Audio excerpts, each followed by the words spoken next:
Hello everyone, I am Alejandra Rivera Camacho and I am going to be talking about a project I did along my classmates Cristian Barreto Colon and Carolina Rivera Camacho about the erosion caused by Hurricane Maria to Peña Blanca Beach.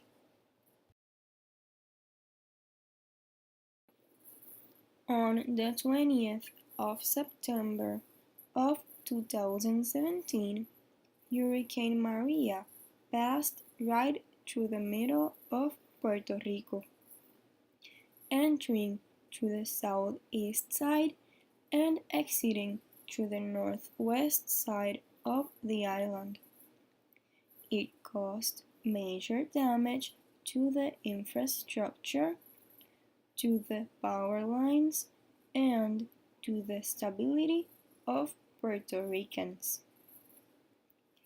Even though it wasn't given a lot of emphasis, the beaches of the island suffered too.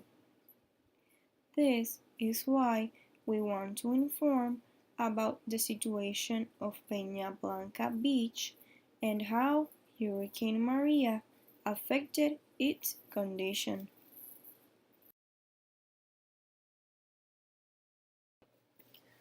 Peña Blanca is a beautiful beach known for its clear waters, a cave-like formation that provides shade from the sun, and the tranquility felt once you step on its clear sand. It is located on the Plazuela sector in the town of Aguadilla, at the northwest side of Puerto Rico.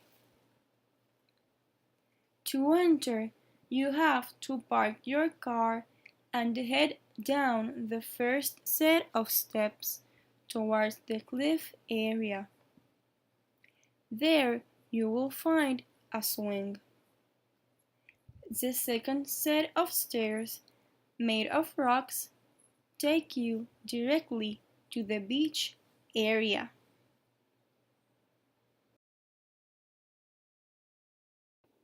This is the view from the swing located on the cliff of Peña Blanca Beach, a sight that provides instantaneous serenity. If you don't believe me, ask my beautiful mother, who is posing for this photo. Credits to her for being my model.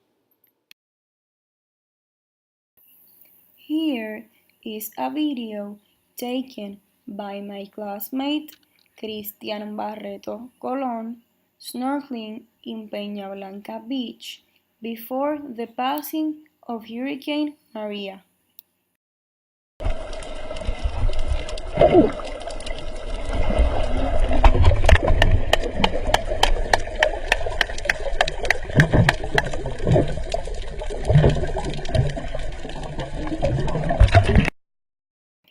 Here we can clearly see the crystalline water and the amazing experience it is to snorkel through the corals of this beach, which is one of the main reasons tourists and visitors prefer this beach. Before the passage of Hurricane Maria, although having rocks in and out of the water, this beautiful beach had enough sand for people to be able to get into the water comfortably, swim, and even stand in the water. It was also possible to put a chair in the shore or have a nice walk on the sand without the risk of stepping into a rock.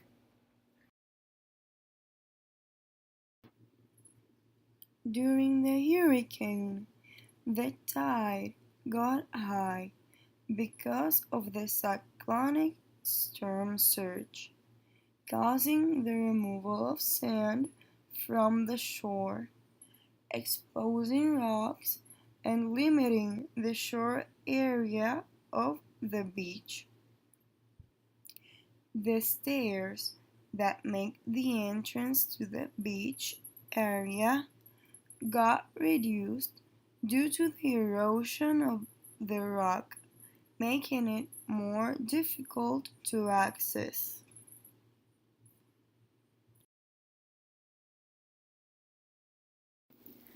The erosion of the beach not only affects the visitors, but it also affects the marine ecosystem that was settled there. For this reason, we decided to inform about what happened to this beach and share information of similar situations that happened in other beaches in the world after the passage of a hurricane, especially in the coasts of the Atlantic Ocean.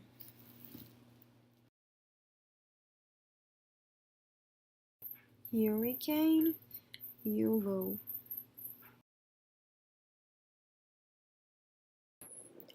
Hurricane Hugo was a Category 3 hurricane that passed through Puerto Rico and the U.S. Virgin Islands from September 17 to September 18 of 1989, leaving damages of up to 3 billion American dollars. After strengthening in the waters of the Atlantic, it arrived on the coast of South Carolina on September 22, 1989, as a Category 4 hurricane.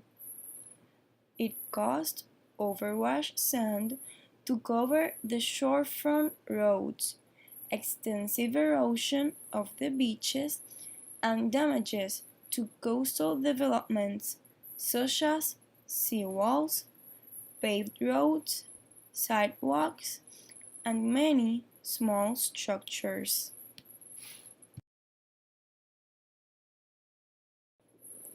The damages done to the South Carolina coast as a result of this hurricane were the focus of the study titled Quantitative Evaluation of Coastal Geomorphological Changes in South Carolina after Hurricane Hugo.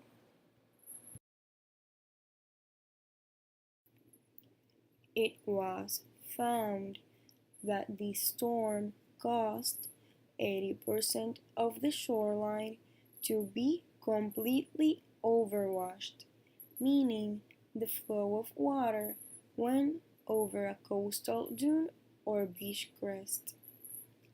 5% of the shoreline was occupied by washover fans, also known as washover delta. Washover fans or delta are a fan-shaped body of sediment that is transported landward by marine waters flowing through or across a coastal barrier, such as a barrier bar or island. Such bodies are formed especially during storms when the barrier are likely to be overtopped. This is seen above in the photo at the left. It was also found that over 21 kilometers of dune fields were completely removed. Most of the dunes that survived were the ones that measured 30 meters wide or more before the hurricane. The ones that measured 50 meters or less before the storm were completely eroded away.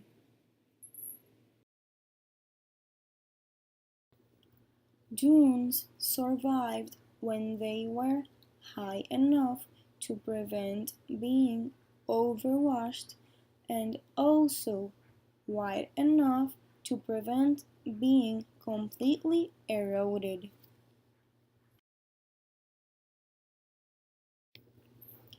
Dunes also survived when they were low and well enough vegetated to be rapidly submerged without significant erosion, as demonstrated in the photo. This provided little protection to the developments behind them.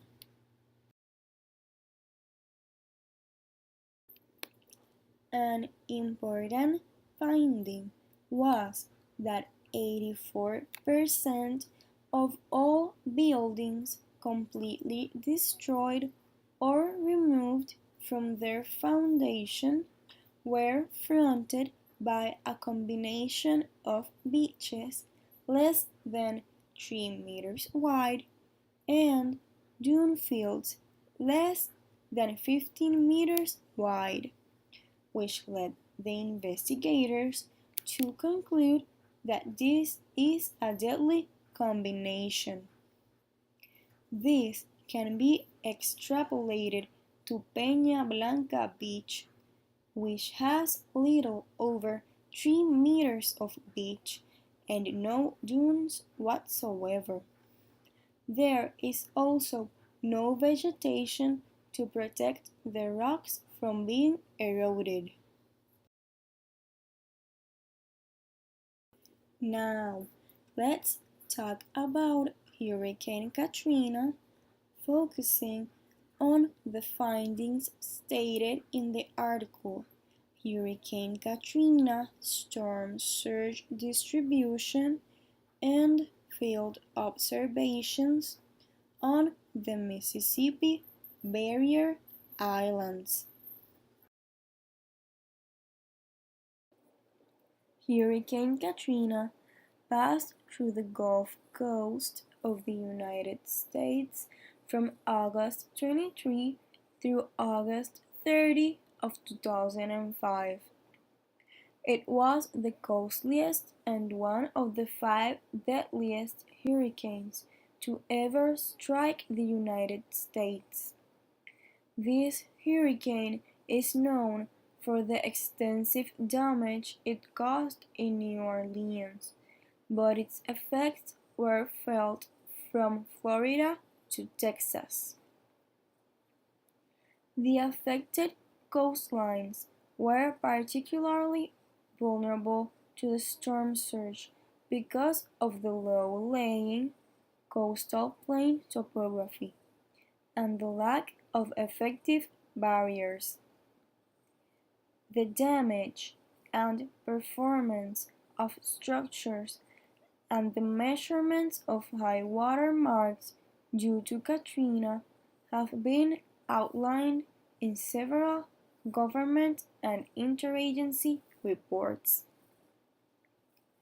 Hurricane Katrina also served as a major influence on the natural environment, with many effects on biological resources, including wetland and timber loss, and declines in fisheries and wildlife populations.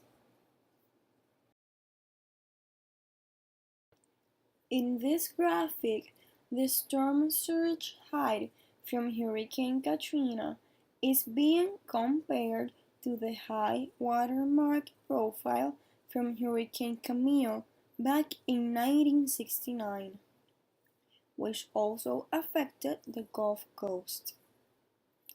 At the top, the blue columns represent the rise of the tide during Hurricane Katrina, compared to the rise of the tide during Hurricane Camille, demonstrated by the peak line.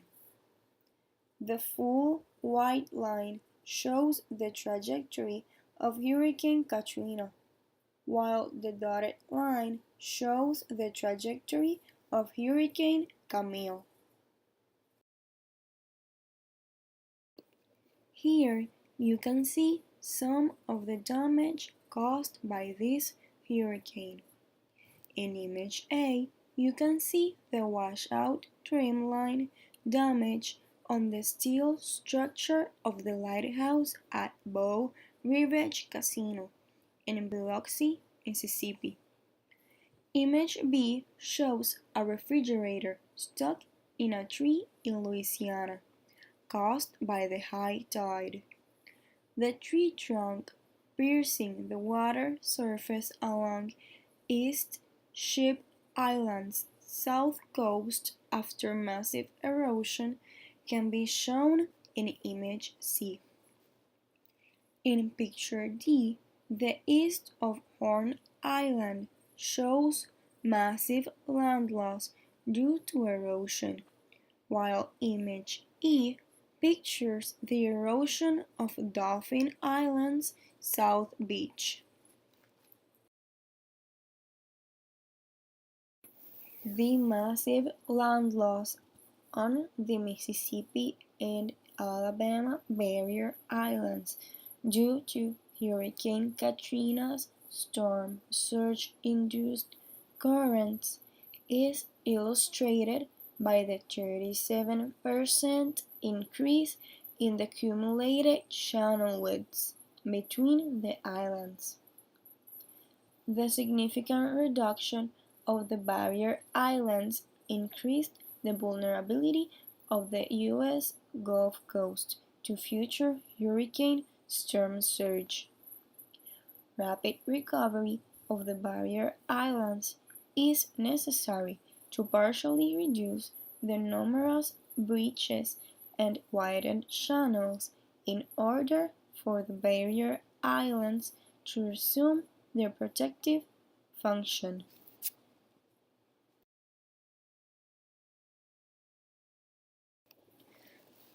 A year ago, we were able to experience the magnitude of a hurricane and how this phenomenon affected our island.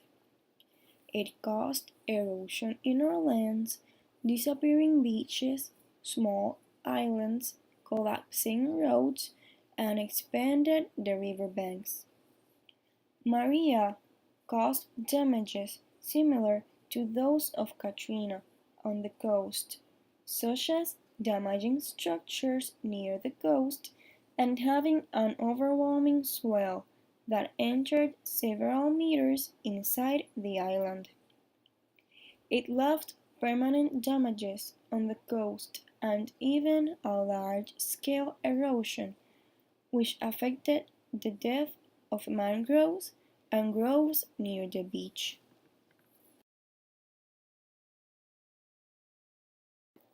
The hindered access to the beach, the eroded cave-like formation, and the exposed rocks on the seafloor all pose a risk to the beachgoers. This might lead to a reduction of visitors and even to the restricted access to the beach in order to avoid injuries to the visitors. However, tourists and locals continue to visit the beach because of the attraction felt to its natural beauty, but also to mourn the damages it suffered after this natural phenomenon. People go seeking relaxation, but also the thrill felt by swinging from the edge of the cliff, climbing through the rocks to take pictures, or simply of going down the steep and almost inexistent stairs.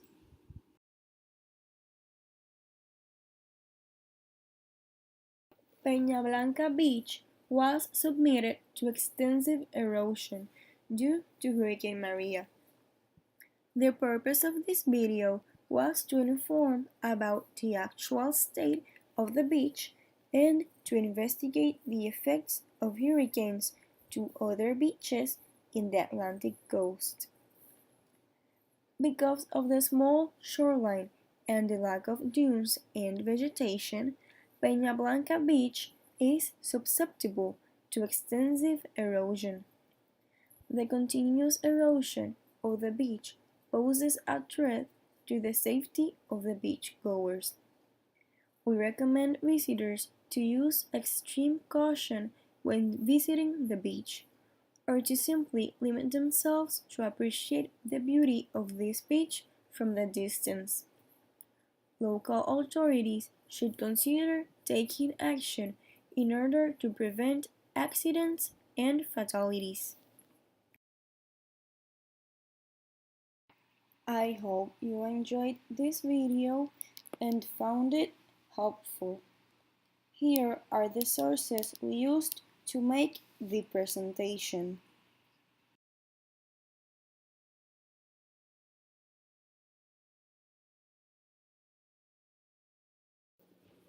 Thank you for your interest and your attention.